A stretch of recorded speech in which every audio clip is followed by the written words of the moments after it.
Hello and welcome to this pit stop for the Quacks of Quedlinburg, a game designed by Wolfgang Warsch, published by Schmidt, Spiele, North Star Games and Devir. In the Quacks of Quedlinburg, each of the players is going to be a quack, a doctor, who's come to a 9-day festival in an attempt to show off their potions for curing smelly feet and headaches and all the rest of the snake oil rubbish that they're trying to sell to the gullible crowd.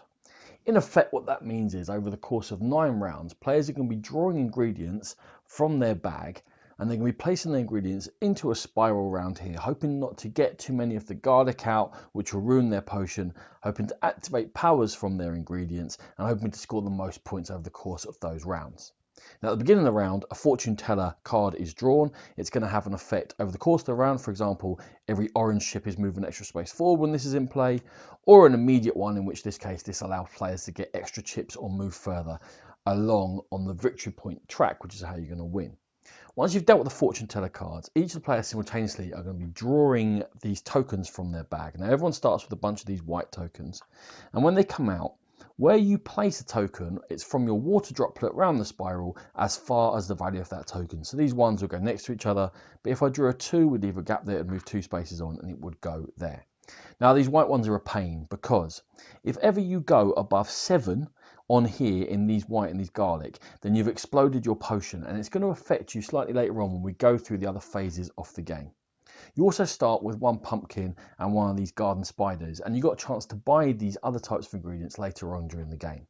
These pumpkins are cheap when you buy them, but they don't do anything by themselves. However, when you combine them with these mushrooms, which can come up in values 1, 2 or 4 and you'll pay for them, then they're going to allow you to place the mushrooms further along depending on how many other pumpkins you've got out already.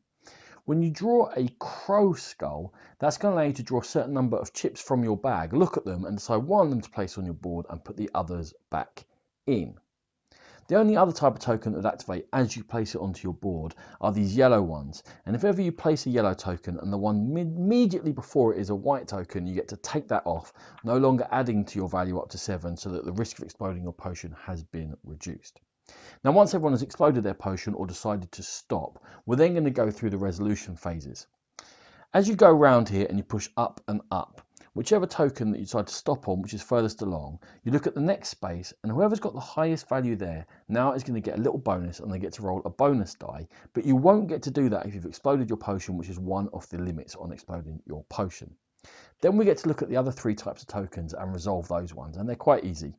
If you've got more Death Head Moths in play than any other player and players around you, you're going to get to take a bonus including rubies, which we'll discuss what they do at the end of the round. If you've got any of these garden spiders and they're the last or second last token that you put into play, they're going to allow you also to take rubies.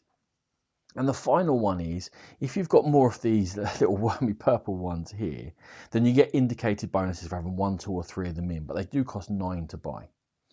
Then you look on there and you see if there's any rubies in the next space along from where your last token is. If it was here, I get to claim again a ruby, which will give us a power at the end of the round. And you get to see what's the victory point marker at the next space along from your last ingredient you put down, and you move that many spaces forward on the points track. Then we're going to get to, you can buy ingredients. Now, if you've exploded your potion, you can either take those points we just discussed, or you get to buy ingredients. Again, you look into the value on the spiral, and whatever the value is, that's how much you've got to spend. And each of the different types of tokens, you can't buy any more whites and you wouldn't want to. But depending upon their value, has got a different cost, and you simply take them, as well as all the ingredients you've played, and you're going to put them back into your bag for the next round. The last thing you can do on a round is spend 2 of these rubies to do one of 2 things. Either you can refresh your potion if you've used it, and your potion simply allows you to, if you draw a white token, put it back in the bag rather than put it into play. Or you can spend 2 rubies to push your water droplet along 1 space, allowing you to start from further along for the beginning of the next round. The only other thing to explain is that at the beginning of a round, if you're behind in points, you're going to check and see if there's any of these little rats between you and the leader. And the number of rat tails that you have, you use this rat stone, and that goes that number of spaces further along to give you a little kickstart on this round to allow you to start building more efficiently. Once you've played through the 9 rounds, you're going to check who's furthest ahead on the points track, and whoever is going to be the winner of the Quacks of Quedlinburg. This has been a Game Pit Stop. For more videos like this, check out our YouTube channel. For more in-depth coverage of gaming, please check out the Game Pit podcast. Thank you.